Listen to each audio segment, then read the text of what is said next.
Hi guys, I've been making videos about the creative choices in my paintings, and this is the second in the series. Today I'm going to be focused on this portrait that I did. It was a commissioned piece of Ruth Bader Ginsburg, and I'm going to explain my process.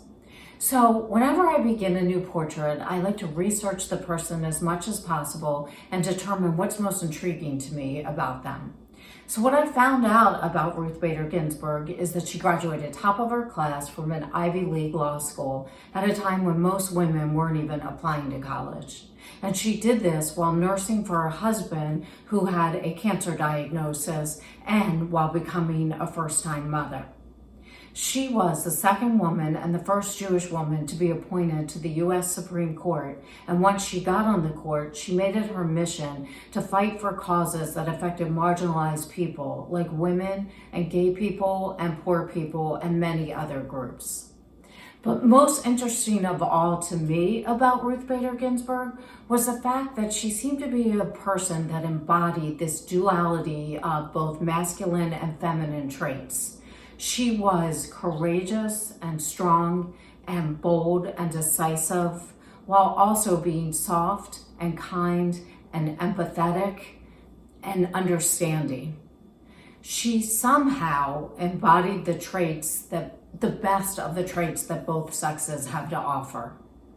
And she wrapped it all up into one very likable and admirable person. So I thought to myself, it's this duality of male and female and soft and bold that I want to somehow get across in my portrait of her. And here are the ways that I did it. I started with color, and I knew that I wanted to take that very masculine power color of red. Just think of all those presidential debates where the hopeful male candidates are wearing red ties. And I wanted to take that color and I wanted to give it to Ruth Bader Ginsburg. So I made red her backdrop. After that, I decided, I'm going to put her in a robe like all the other justices, but her robe is going to become a mini dress that has a pattern of the female sex symbol all around it. And I'm going to make her head and shoulders above all of the other men. And I accomplish this by putting her on a pink pedestal. And she's standing on this pink pedestal in a very feminine way. She has one leg bent and she's resting half of her weight on her big toe, which is polished in pink nail polish, as well as her fingers in pink nail polish. And another decision that I made was to outline her robe in this electric neon green. And the reason for that was twofold. One, so she would stand out in the painting. And two, to have this green color connect with the green color of her earrings. And it would keep the viewer's eye rotating from her robe to her, up to her head to where her earrings are and back down to her robe again. Keeping your eye in the center of the painting and on Ruth. I also was very careful to make all of the male justices having their eye contact on Ruth. Some are even looking up at her as if to show admiration for her leadership, while she is looking boldly ahead like a visionary.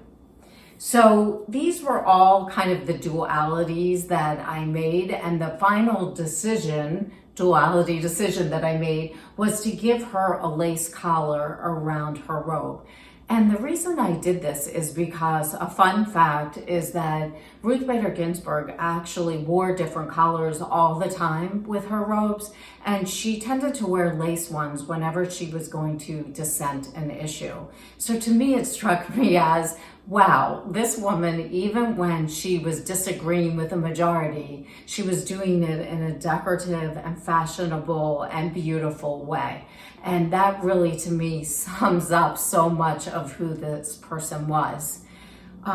Sadly, after I painted the piece, about a year later, Ruth Bader Ginsburg did pass away. And I remember finding out about it, and I immediately tweeted out and put the image on all of my social media.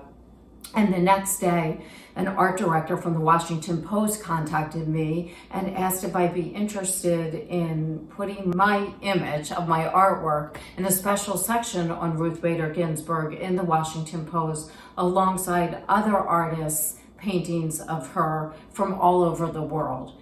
So this was super exciting to me. This is that issue. I'll put a link to it below so you can actually look up the edition, and you can see what the other artists did and see their creative choices, which I think is the super exciting and fascinating thing about artwork, is to see how different people interpret the same event or same person, but in very different ways. So please leave me comments below. Tell me what you think about the choices I made, what choices maybe you would have made. I'm really curious to hear, and thanks so much for listening.